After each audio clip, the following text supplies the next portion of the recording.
Começando mais um episódio do AcriCast, hoje num ambiente diferente, num estúdio diferente, que a gente está direto do AcriCorte, o maior evento da pecuária de corte do Brasil, e hoje a gente traz ele que é físico e PhD em meteorologia, é especialista e referência em clima e mudanças climáticas, Luiz Carlos Molhon. Molhon, obrigado por participar do nosso podcast, e vamos falar de um assunto polêmico para muitas pessoas, né? Vamos falar sobre clima, mudanças climáticas.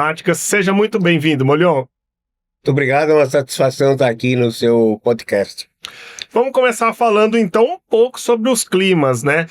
O senhor fez uma palestra no AcriCorte com o tema Clima, perspectiva para 2025, 2026 e tendência para daqui 10 anos. Quais são as perspectivas para esse ano e para o ano que vem, então?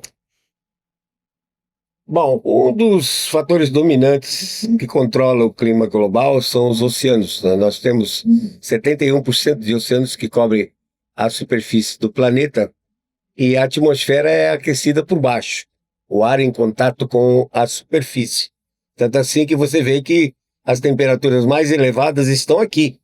À medida que você sobe na altura que voa um jato comercial, 10, 11 km de altura, a temperatura é 50 graus negativos, enquanto aqui embaixo é 25, 30. Então tem uma diferença de 70, 80 graus entre a superfície. Significa que a atmosfera é aquecida pela superfície. E os oceanos constituem 71% dessa superfície. O que está acontecendo agora é que numa corrente oceânica no Pacífico chamada Kuroshio, que é um nome japonês, em função do fato que ela traz um clima mais agradável para o Japão. E ela está bombeando água quente da região tropical, da região equatorial, lá para cima do Pacífico, e isso aí cria uma situação em que muda a circulação atmosférica, mas como os oceanos têm uma capacidade calorífica muito grande, uma capacidade muito grande de armazenar calor, essa situação não vai mudar desse ano, 2025 para 2026. Então, no ano que vem, nós podemos ter um clima semelhante ao que tivemos agora em 2025. Então, vamos ter chuvas boas de outubro a dezembro. No caso aqui do Mato Grosso Central, possivelmente aí da ordem de uns 700 milímetros de chuva nesses 3 meses. Depois de janeiro a março também vamos ter da ordem de uns 900 milímetros de chuva. Nessa parte central eu pego o Diamantino como representação, mas é muito próximo de Cuiabá, próximo de Sapezal, Nova Mutum, subindo esse eixo, né? Quando a gente faz um comparativo do momento nosso hoje do clima nessa região do Centro-Oeste, região de Cuiabá, aqui a gente vai dar como exemplo mais essa região, as chuvas comparadas com outros anos, ela deu uma estendida maior, né? A chuva ela prolongou nesse período que já era para a gente estar num período maior de seca e possivelmente vai estender essa seca em Mato Grosso? Não confunda as coisas. Parou de chover no dia 1º de maio. Isso que você teve agora foi uma frente fria que entrou e que, por coincidência, ela conseguiu produzir um pouco de chuva. O normal é que essas frentes frias entrem, você sente a temperatura diminuir, mas elas não consigam produzir chuva por conta que existe um sistema de alta pressão que domina a região desde final de abril, início de maio, até setembro. E esse sistema de alta pressão é ar seco descendo de 10, 12 km de altura em direção à superfície.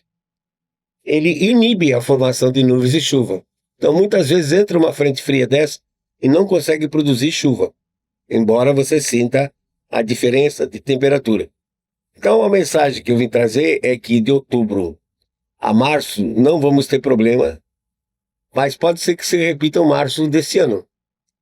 Porque, como eu disse, a situação da temperatura dos oceanos, em particular do Pacífico, que tem muita influência nas nossas chuvas, ela não vai mudar em função da inércia que os oceanos têm.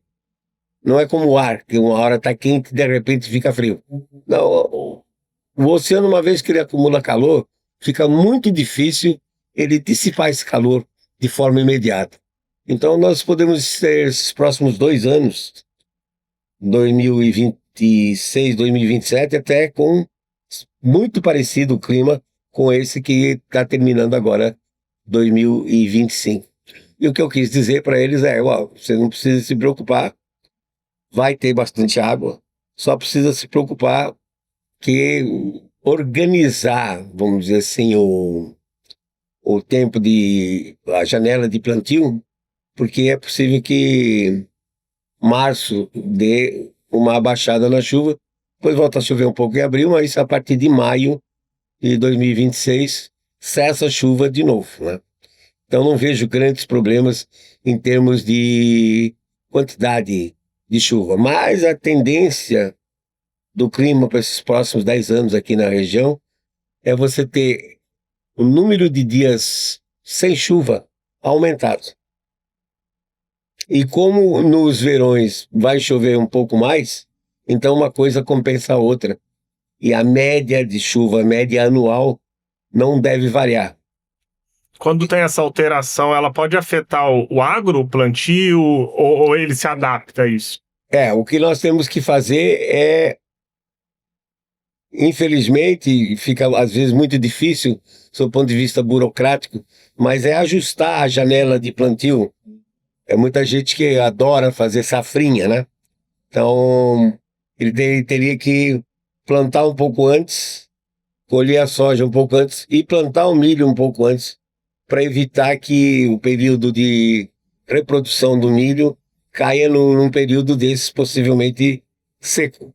Isso dá para ajustar. E outra coisa muito importante é, se chove bem outubro e dezembro principalmente, então o produtor e o pecuarista também, pensando no pasto, ele tem que segurar essa água da chuva, não deixar escorrer, obrigar essa água a infiltrar para que o solo tenha uma maior reserva de água. Então, para a pecuária seria isso, se atentar à questão das águas para reter mais água no pasto. Mais água no solo. O capim, por exemplo, ele tem um sistema radicular bastante profundo.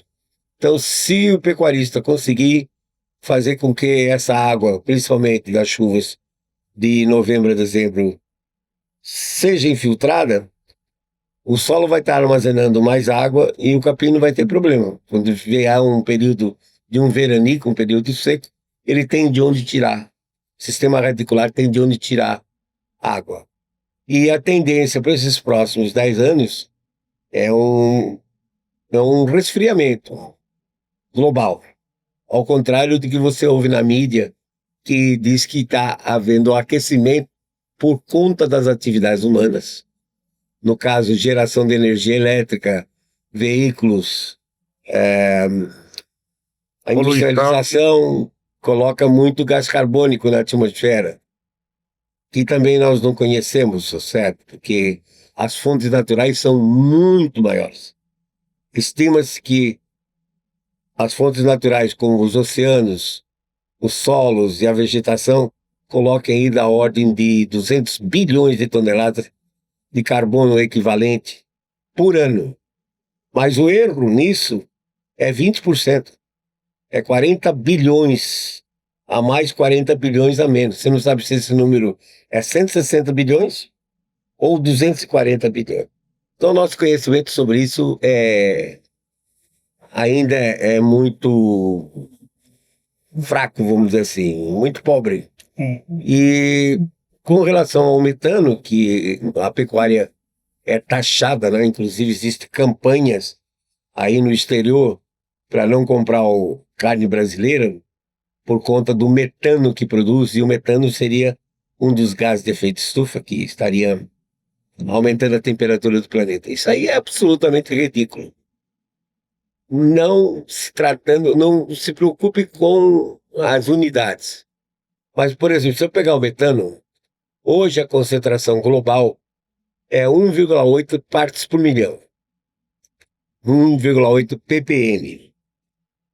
O principal gás de efeito estufa, que não é levado em consideração, é a umidade, é o vapor d'água. É a água, H2O, na forma gasosa, que está na atmosfera devido à evaporação, à transpiração das plantas. Para você ter uma ideia em comparação, esse é o principal gás, que segura a radiação infravermelha que é emitida pela superfície quando a temperatura aumenta devido à absorção da radiação solar e deixa escapar muito devagar.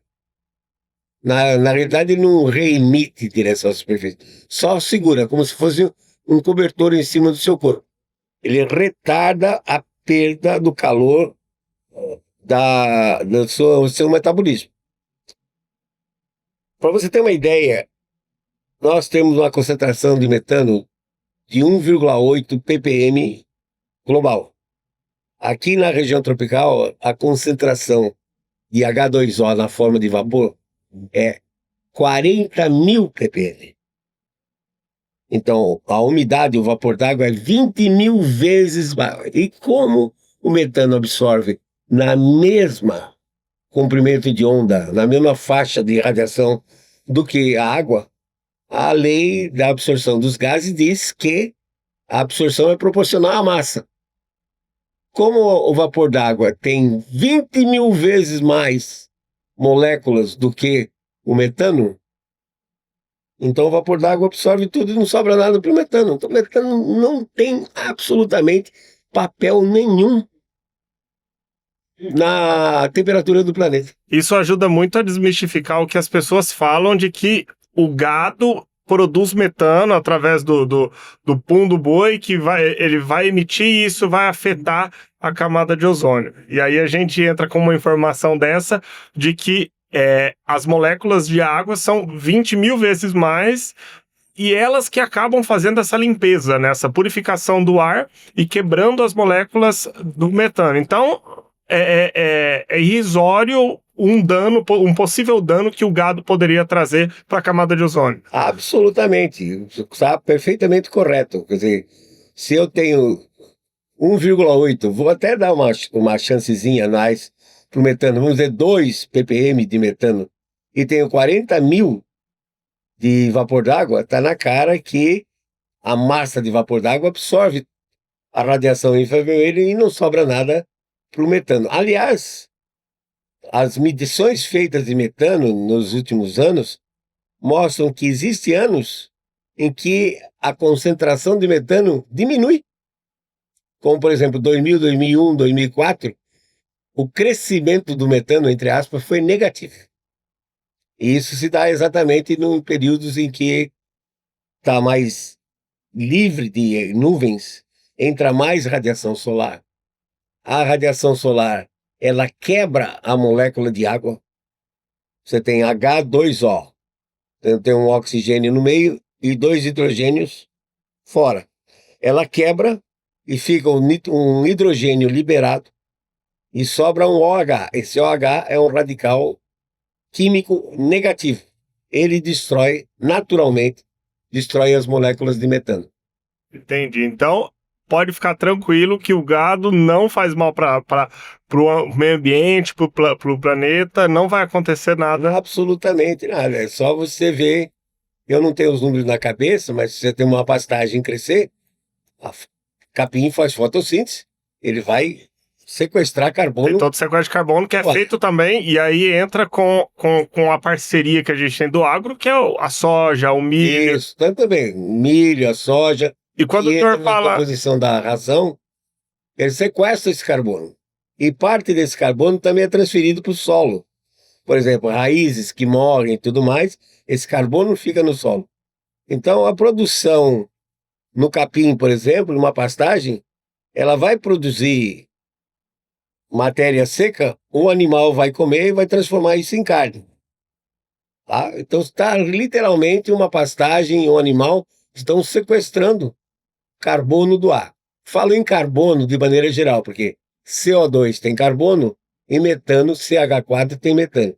Então a gente fala em carbono de maneira geral, colocando junto tanto o gás carbônico como o metano. E quando a gente fala daquele 1,8, é referente aos dois. Não, 1,8 É é só só o o metano. metano. Tá. O E- CO2 hoje tem 400 ppm, Que ainda é irrisória mas pela mesmo quantidade. assim é irrisório. E vale lembrar que quando a gente fala das moléculas de água, não é referente à chuva.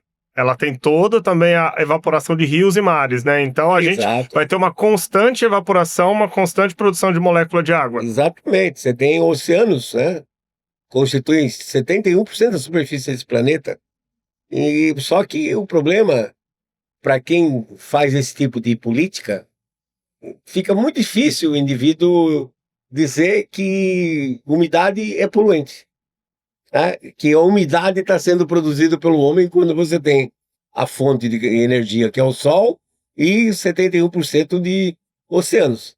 Então ele se pega aqui, se pega no gás carbônico, porque 60, basicamente 65% da energia elétrica que é gerada no mundo usa os tais dos combustíveis fósseis, petróleo, carvão mineral e gás natural. Então aí colocam a culpa.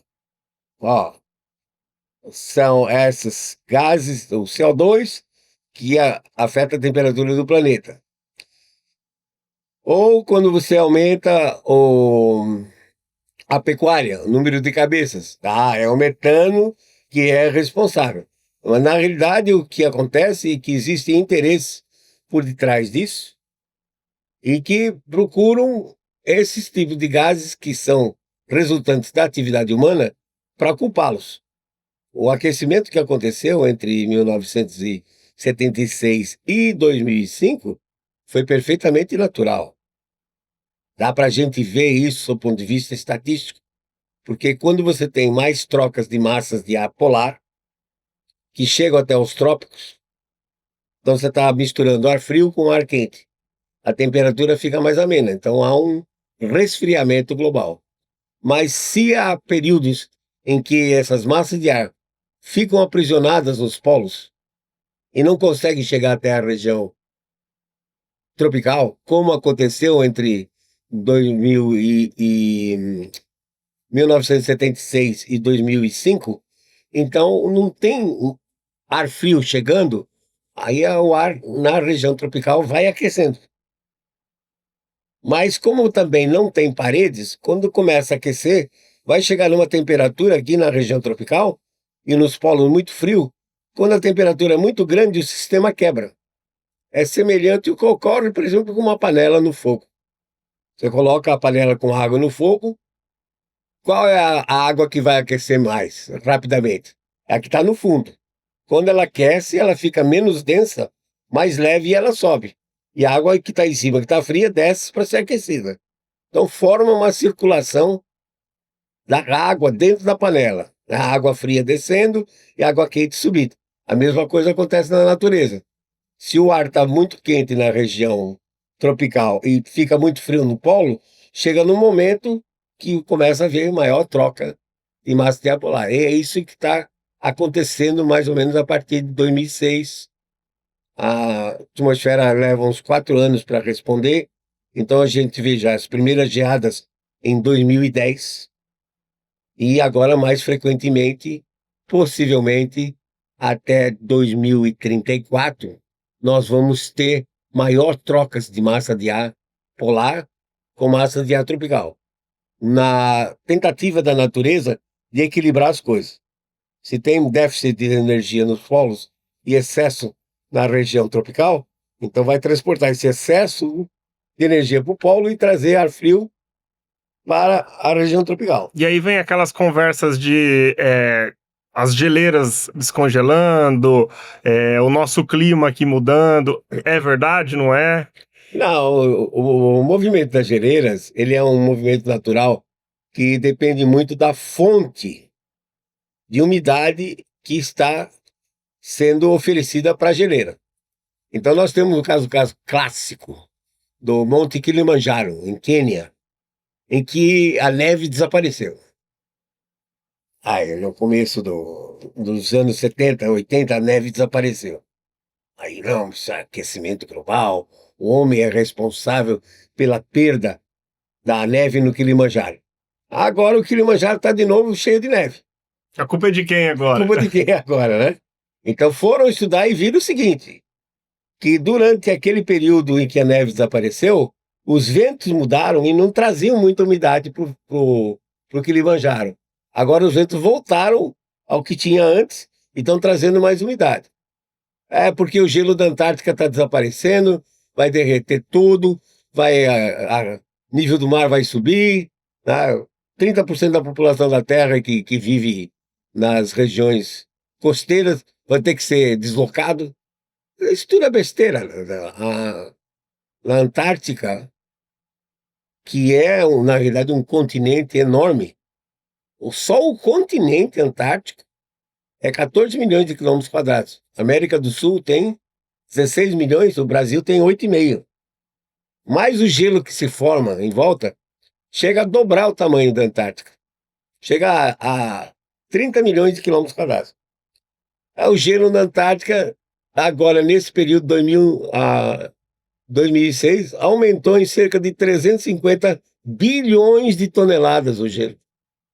É um ciclo, na verdade, né? Ciclo. O que está acontecendo agora é que nós estamos num período que, como eu disse, as correntes marinhas estão levando mais água quente para a região polar, tanto no hemisfério norte como no hemisfério sul, polo norte e polo sul. Essa água quente chega e, no caso aqui do hemisfério sul, a Antártica é uma grande ilha. Então, em volta da Antártica existe uma corrente marinha chamada Corrente Circumpolar Antártica. E se essa água quente entra, vindo de vários lugares, nessa corrente, essa corrente vai estar um pouco mais quente do que o normal. A água quente evapora mais e a precipitação, quando cai na Antártica, já que a média da temperatura é 50 graus negativos, vai cair na forma de gelo. E aumenta. Então, esse período em que há maior transporte de água quente em direção ao polo, o gelo aumenta. Em período que diminui o transporte de água quente em direção aos polos, o gelo diminui. É simples, é um ciclo natural que vai depender de como as correntes marinhas e os ventos estão levando umidade ou deixando de levar umidade. Então não tem nada a ver isso, não tem nada a ver o aumento. Saiu na imprensa há umas semanas atrás que o nível do mar estava subindo assustadoramente. Isso é absolutamente ridículo. Os caras esquecem, por exemplo, da força gravitacional da Lua. A Lua, com sua força gravitacional, ela comanda as marés e comanda a velocidade das correntes marinhas. É força gravitacional, uma força física. Então, nesse período do plano da órbita da Lua, ele não é fixo com relação ao equador terrestre. Ele faz um movimento em que ele fica inclinado 28,6 graus de latitude e longitude, 9,3 anos depois ele chega no mínimo 18,4, mais 9,3 anos depois ele volta de novo. Ele fica fazendo esse tipo de movimento, sobe e desce, e o período desse ciclo lunar é 18,6 anos. É quase 19 anos.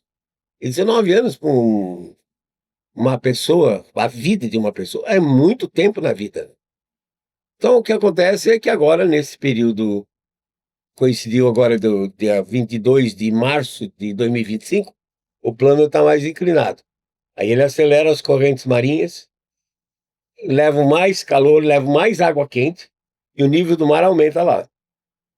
Como a maior parte dos instrumentos está no hemisfério norte, aí chega à conclusão que o nível do mar está aumentando por conta do aquecimento global produzido pelo homem. E se esquece que a força gravitacional da Lua faz isso, a cada 19 anos faz isso. Então, se ninguém tem a memória do que passou há 19 anos atrás e daí para trás, fica falando besteira. Vai falar que o nível do mar está aumentando. Não tem nada. Mas se fizesse um comparativo com outros 19 anos atrás, ia haver um pico de... Daqui 9 anos, 9,3 anos, 10 anos, vai estar abaixo vai estar no mínimo. E aí vão culpar o homem de novo? Aí vão culpar o homem de novo, né? Ele sempre arranja O aquecimento global produzido pelo homem é bastante interessante, porque ele satisfaz qualquer sonho que você tenha. Se você é catastrofista, você quer que o nível do mar aumente? O aquecimento global faz isso. Você quer que o inverno fique mais frio? O aquecimento global também Que é um faz argumento isso. mais fácil, né, de Mudanças. defender, né? Antigamente era aquecimento global, mas como não tem aquecido, então eles mudaram para mudanças climáticas. Porque eu não estava sentindo a mudança de temperatura. É, que você vê, quando você fala em mudança, a temperatura pode estar aumentando, mas também pode estar diminuindo. Quando você fala aquecimento, é só aumentando. Agora, como tem tido invernos rigorosos e temperaturas baixas, recordes de temperatura baixa na Sibéria, nos Estados Unidos, na Antártica, aí, bom, não está aquecendo, então vamos chamar isso de mudanças climáticas. Mas na cabeça deles, mudança climática ainda é aumento de temperatura provocado pelas atividades humanas. Quer dizer, isso é absolutamente ridículo. Você vê, vamos pegar o planeta. 71% é oceano. E os outros 29% continentes. Desses 29%, ó, presta atenção na matemática aqui. Dos 29%, 16% são desertos e terras geladas. Como disse, a Antártica é um continente de 14 milhões de quilômetros quadrados.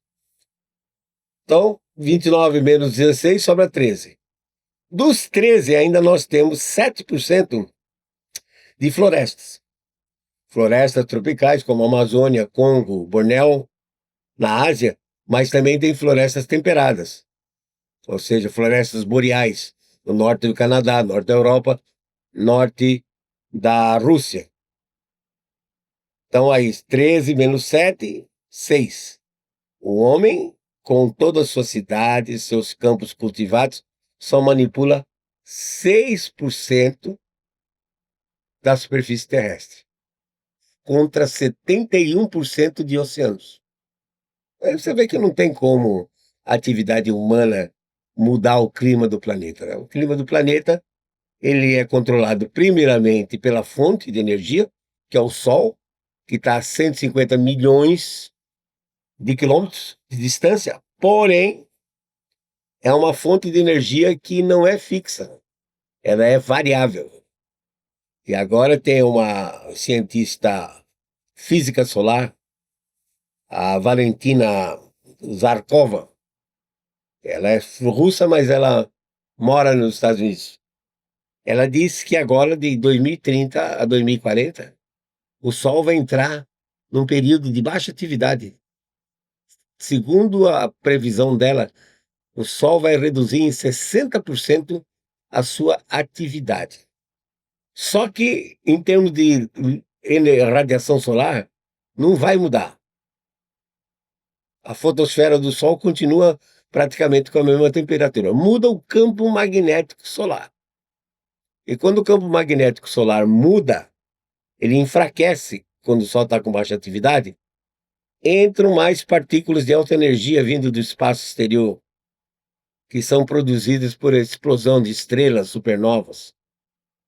Olha a complexidade que é o clima. Essas partículas entram e formam mais nuvens. E aí sim, aumentando a cobertura de nuvens, a radiação solar vem de fora, bate e reflete. Aí entra menos radiação, embora o Sol esteja com a sua atividade mais baixa, mas não é falta de radiação solar. É falta de uma proteção maior que o Sol dá com o seu campo magnético contra essas partículas de alta energia que tendem a aumentar a cobertura de nuvens. E a cobertura de nuvens é que diminui. Eu fiz uns cálculos de 1983, que foram quando os satélites começaram a ficar operacionais, até 2000, deu uma redução de 5% na cobertura de nuvens, entrou mais radiação solar, e talvez essa tenha sido uma das causas que contribuiu para que houvesse esse aquecimento de 1976 a 2005. Então, nuvem é um fator muito importante no controle da entrada da radiação solar. Aumenta a cobertura de nuvem, esfria o planeta.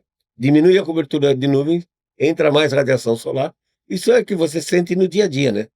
Você está num dia de calor, muito sol, rachando, de repente entra uma cobertura de nuvens, a temperatura fica mais suave. Quer dizer, a percepção disso é normal. Então, nuvens é um grande controlador da temperatura do planeta e o que eles estão dizendo que é possível que aumente a cobertura de nuvens na década de 2030 até 2040, e isso vai levar a uma redução na temperatura do planeta, um resfriamento global.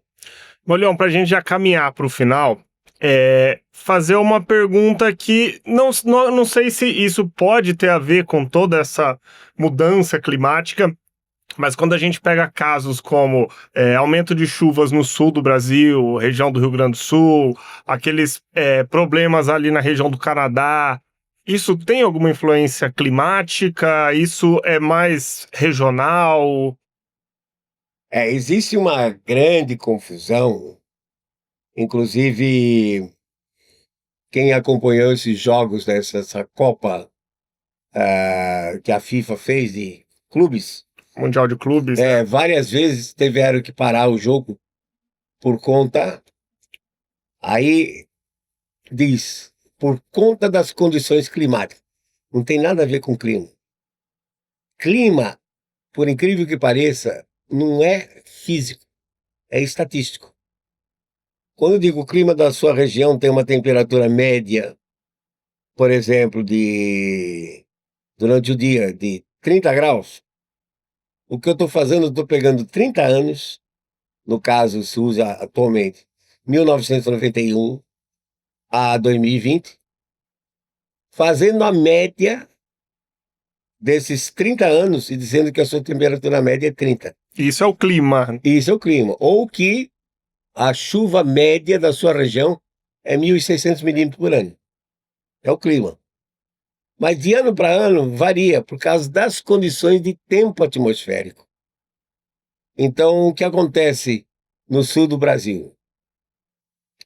Porque a enchente em Porto Alegre de 2024 foi uma catástrofe criada pelas mudanças climáticas. Tá bom, e como vou explicar a enchente de Porto Alegre, que foi pior do que a de 2024, em maio de 1941? Como é que eu vou explicar que Paris, a maior cheia de Paris, foi no dia 17 de janeiro de 1910? Ou a cheia de São Paulo, a maior até hoje, dia 29 de janeiro de 1929? Itajaí, que teve também uma região... Em 83. 2009 teve uma e 80 e pouco teve. Toda vez que tem um El Ninho e que coincide ter muita chuva no Vale do Itajaí, tem cheia. Mas agora, por exemplo, o ano passado recebi um pedido do pessoal, são mais acho que gaúchos mesmo, que plantam arroz lá no Paraguai, no Rio Paraguai. Dá uma ajuda aí, porque a população aqui está dizendo que o Rio Paraguai está seco, porque é o nosso arroz que está secando. Nosso plantio de arroz. Pediram para fazer um áudio. Eu pensei, fiz um videozinho pequeno de 6 minutos, mostrando qual foi a situação que se estabeleceu em cima do Centro-Oeste, pegando a bacia do Rio Paraguai e o Pantanal, que levou aquela seca. Muita chuva no norte da América do Sul, no Caribe. Então, o ar sobe lá, deixa toda a umidade na forma de nuvens de chuva, aí ele se desloca a 10, 12 quilômetros de altura e desce em cima da gente. Quando ele desce em cima da gente, ele inibe a produção de chuva aqui. E para concluir esse vídeo, eu tenho dados do Rio Paraguai desde 1901. São 125 anos de dados do Rio Paraguai. Vazão e altura, cota do rio. Para concluir esse vídeo, eu fiz uma tabelinha. Os piores 10 anos, o nível mais baixo do Rio Paraguai, nessa série de 125 anos. Primeiro lugar, Rio Baixo, 1964, há 60 anos atrás. O que é que tinha aqui do estado do Mato Grosso? Ou no Mato Grosso do Sul, para interferir há 60 anos atrás, 1964. Em segundo lugar, 2024, nível baixo. Agora, em sétimo lugar, aparece 1910. Pô, quanta desmatamento existia em 1910? Quanta área cultivada de arroz tinha em 1910? Nada. Então você vê que essas situações de eventos extremos, eles são chamados de eventos extremos porque é difícil acontecer. Mas, repete, no caso da cheia de Porto Alegre, levou 83 anos para repetir. No caso aí do Rio Paraguai, levou 60 anos para repetir, mas já tinha acontecido há 110 anos atrás, 115 anos atrás. Então você nota que tem mais ou menos o mesmo ciclo de aproximadamente 60 anos, principalmente nisso aí, em que as coisas vêm a se repetir. E quando isso se repete, é comandado pela escala global. Localmente não tem influência nisso. Tá? Então, o pessoal pode ficar tranquilo que o homem só manipula 6% da superfície do planeta e que esses eventos são eventos de tempo e não de clima. O tempo é físico. Uma tempestade pode matar, pode destruir, um tornado, uma tromba d'água. Isso sim, a situação de tempo. O clima não, o clima é estatística. Tá? O clima é fixo durante um certo tempo, de acordo com o que alguém determinar.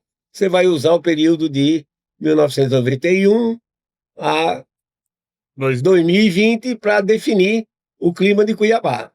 Então se diz, então chove 1.500 milímetros nesse período. Mas se pegar um período mais seco, aí a média vai cair.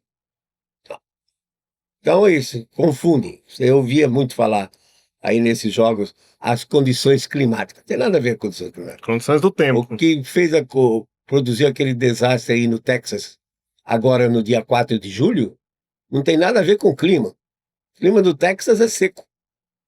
Nesse período aí, um mês inteirinho de julho, chove 100 milímetros. E é o período de chuva, né? Lá. Chove 100 milímetros. Em questão de 12 horas, 300 milímetros de chuva. E provocou depois a inundação naquele rio. E, infelizmente, matou principalmente a garotada que estava num campo desses que eles costumam fazer lá de férias, né? De férias de verão. Então, houve, na realidade, o aviso de que poderia haver a tempestade. Mas não tomaram a precaução de tirar o pessoal de lá. Aí o rio Encarnação, ele subiu, o Guadalupe o rio, subiu e ficou essa tragédia aí com mais de 100 pessoas que morreram. Evento de tempo. Como foi também no Rio Grande do Sul, que de fato choveu muito. Abril, maio de 2024, se eu pegar, por exemplo, cidade de Santa Maria, o pluviômetro, deu mais de 1.100 milímetros em 2 meses. Praticamente choveu quase que chove o ano todo em 2 meses. E, por coincidência, 1941 também, eu tenho dados do Rio Grande do Sul desde 1913. Os únicos anos em que coincidiu de chover muito em abril e maio foi 1941 e 2024. Então, não confundir as coisas e guardar isso na mente. O homem não tem condições de mudar o clima global. Esse negócio de mudanças climáticas é uma conversa fiada que o clima sempre mudou. Ao longo do tempo, nós já tivemos temperaturas mais altas. Aliás, a própria agricultura começou, a agricultura deixou de ser nômade há cerca de 8.000 anos atrás, quando era mais quente e chovia mais. Nós estimamos que naquela região do Iraque, onde está o Iraque hoje, e que era chamada de Mesopotâmia, que estava entre dois rios, Tigre e Eufrates, nós estimamos que naquela época chovesse 600 milímetros por ano. Hoje chove só 150. Diferença, né? Então você vê que já teve períodos em que, com pouco gás carbônico, teve temperaturas mais altas, e teve períodos que, com muito gás carbônico, teve temperaturas mais baixas. Não tem correlação nenhuma entre a concentração de gás carbônico ou de qualquer gás de efeito estufa, como o metano, com a temperatura do planeta. Maravilha. Molhão, obrigado pela conversa. É sempre uma aula poder conversar com o senhor. A gente poderia ficar horas aqui falando. Ah, certamente. E realmente eu acho que muitos cortes desse vídeo aqui vai para as redes sociais e as pessoas vão começar a entender melhor e começar a desmistificar muitas falácias relacionadas ao clima. Muito obrigado, Molhão. E as portas da Climate estão sempre abertas para o senhor. Tá bem, eu que agradeço a oportunidade da gente levar esse tipo de informação e desmistificar essas correntes que estão aí, que na realidade têm interesses escusos. Talvez a gente não consiga identificar qual é o principal interesse agora. E só mais tarde, no futuro, é que a história vai nos dizer por que dessa histeria climática nesse tempo que nós estamos vivendo. É isso mesmo. E para você que acompanhou o nosso podcast até agora, siga as nossas redes sociais, acompanhe o nosso canal no YouTube, tem diversos episódios e acompanhe mais do que vem aí no nosso AcriCast.